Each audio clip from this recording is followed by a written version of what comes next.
Patch 1.15 has dropped for F1 23, and this one is the biggest one in terms of content so far. We've got Formula 2 cars, we've got Formula 1 car updates, and we also have bug fixes. So let's get into it. Guys, like the video, subscribe, and let's see what's new in the game. So first off, jumping into the patch notes, we have the addition of the F2 2023 season in game. So that's going to be an update which brings the real life 23 season into F2. If you guys like that content, you're now free to play and race in that category. Next up, we have the addition of the F1 Pro Series drivers to the Icon driver pool in my team. Basically, translating it to simple English, the F1 esports champions, I believe, have been added to the Icon list in my team career mode. So as you can see, thanks to Arava on Twitter for the image, you can see we have David Tinitzer, Lucas Blakely, Brendan Lee, and Jarno Opmeer, the 4 champions we've had so far on the list. The slider does go to the left, but I'm guessing that's other drivers that are not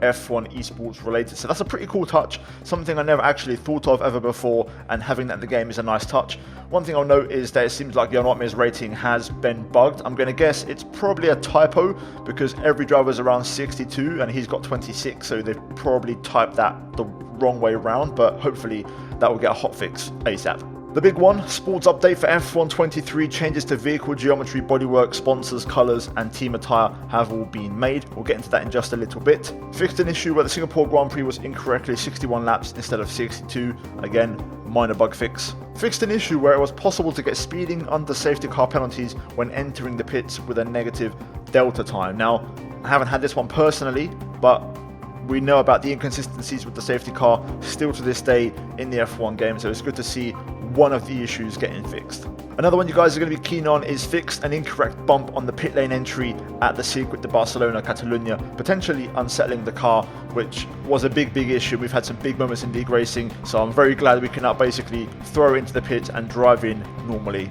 Fixed an issue with corner cutting and track limits at Las Vegas Strip Circuit. This necessitates time trial leaderboards for Las Vegas to be reset, which is fair. I've had this, to be fast around Las Vegas, you have to cut. Simple as that. Now, I'm not sure that's going to make the AR super overpowered, but either way, you could cut a few corners, especially the left-hander before the big back straight, a hell of a lot. This one's interesting. Fixed an issue where the front suspension on the official cars was not attached to the wheel.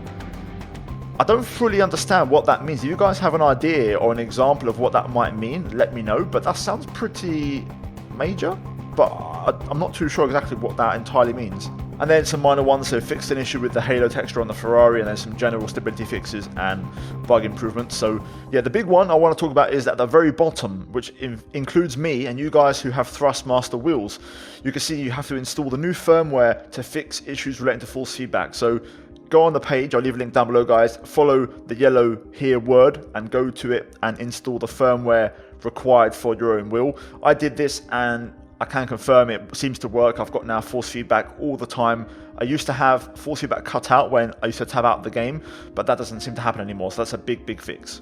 So let's get into the vehicle comparison, which of course is the main thing of this video and the one thing you guys really want to see and know about. So first off is the Red Bull, which features a few adjustments. Now the big one is the side pod on this car. It's just been refined a little bit. As you'd expect though, the Red Bull doesn't feature major changes. There's some few tweaks on the front and rear wing, and I'll throw some comparison images also up alongside on screen. But if we look at the front angles as well, there is some small tweaks here and there, but it's the big one on the side pod. On both the side view and also the front view, the kind of narrower, slimmer inlets, which make a big difference, of course, to how they've gotten even faster this season. And then on the rear end, I'd say there's some small refinements on the rear wing, possibly, around the engine cover, but very little tweaks. But the Red Bull, of course, as you'd expect, the champions with some small changes, not really too much drastic. We then go to Ferrari, and this one is a huge change. The side pod area, of course, as we know, was completely revamped shortly after Monaco, and all the way up to the barge boards, all the way to the back of the floor, the car is completely different. The rest of the car seems pretty much the same in terms of the front and rear wing. There's not really a hell of a lot different, but there's just a complete side pod overhaul. And on the front view, to be fair, it looks pretty damn similar. Not a lot of change, so it's mostly an aesthetic side view change rather than the front. And then also as for the rear, you can really see that bodywork bodywork change on the rear end quite a lot compared to the Red Bull, for example, which features very minimal adjustments. We then go to the black arrows or the silver arrows, and they also have a big side pod overhaul. That's going to be the kind of common trend or theme in this video, as other teams have also made changes. Mercedes growing a side pod, of course, as we all know in this update. But to be fair, there's some other changes which go under the radar. Like, for example, the rear wing now has a cut in the side end plate at the top end. The front end plate on the front wing on the outside has completely been reworked as well. So some big changes on that front. Also, the engine cover has had some adjustments, you know, not just the side pod change. That's also something worth noting. And if you look from the front view, you can see as well the nose is at a slight reprofiling, so now it's a lot more kind of lower down and a bit more aggressive.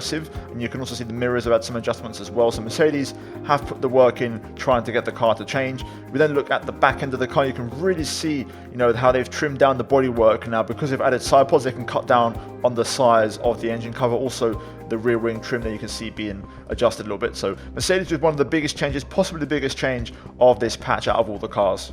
We then go to Alpine, and they've also had a bit of a reprofiling, but some very small changes, to be fair. And as we kind of trickle down the grid, you're going to see probably less changes because the smaller teams are not going to bother upgrading with their limited budget, so they're probably going to save things for next season. So Alpine have just basically a small tweak on the side pod now. It's hard to tell sometimes with the black paint, but you can see they've had basically a change of the angling of the side pod. It's a bit more flatter now, a bit more curved now, whereas before it's a bit flatter. The rear wing also has been leveled out a little bit, and then some wings have been added around the halo, which joins onto the main bodywork as well. Besides that, not some, you know, major changes from the side of the Alpine. As from the front, also you can see there's some very, very small changes, but for the most part their car seems mostly the same, so not a lot going on with the French team.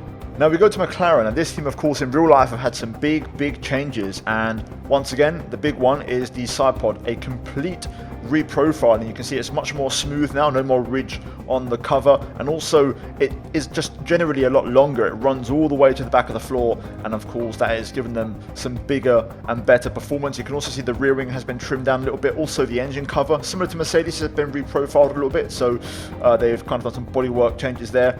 As for the front end though, it seems like it hasn't changed too much, you know, on the front wing. That seems pretty much identical, but you can see the inlets on the side pods from the front view, how they've been, you know, brought open a bit more, and kind of a la Red Bull, been narrowed a little bit, so they've had to make them a bit wider compared to before.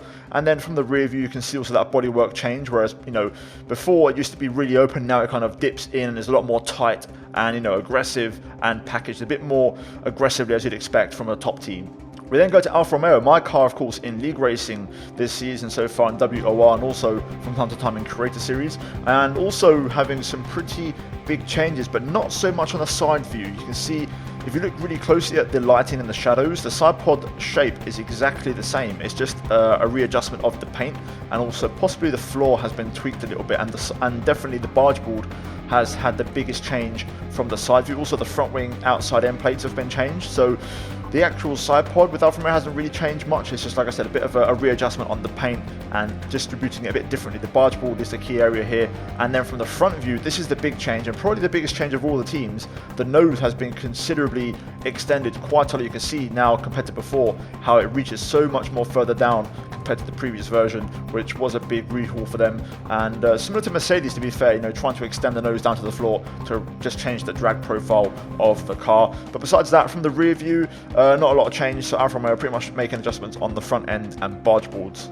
Now then, we go to Aston Martin, of course, the big surprise this season, but they have massively dropped off this season.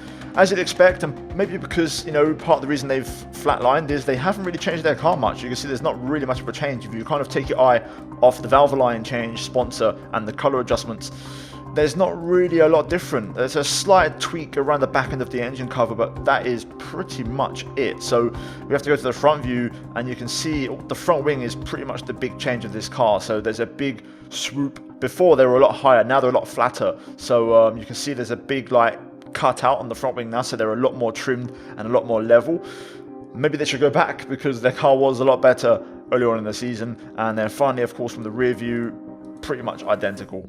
We then go to Haas, and this car legitimately has not changed. There is nothing besides a slight reprofiling of the front wing outside end plates being made a little bit smaller.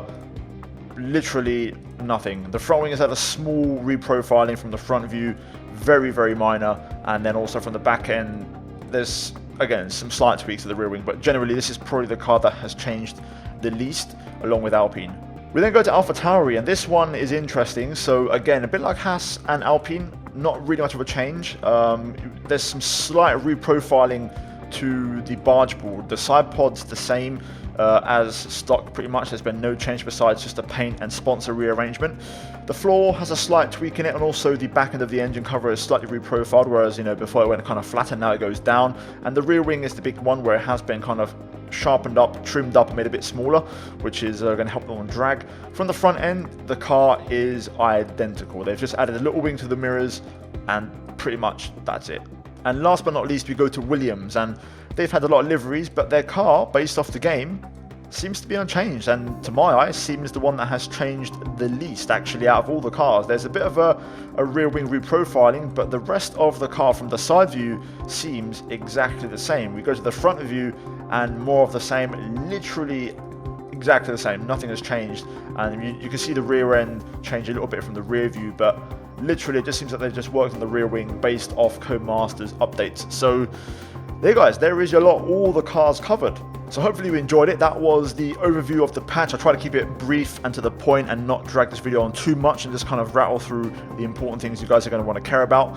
And yeah, guys, hopefully you enjoyed it. Like the video, subscribe for more. Please subscribe. It's very important. We are very, very close, guys, to 100,000 subs. We're less than 3,000, about 2,500 away now. So if you want to help me, if you're new and you want to support the channel, then please do help me reach my goal. But yeah, as always, a big shout out to the members, guys, for supporting the channel. As always, check out the 2 videos on screen, and yeah, I'll see you guys in the next one. Take care, and it's goodbye from me.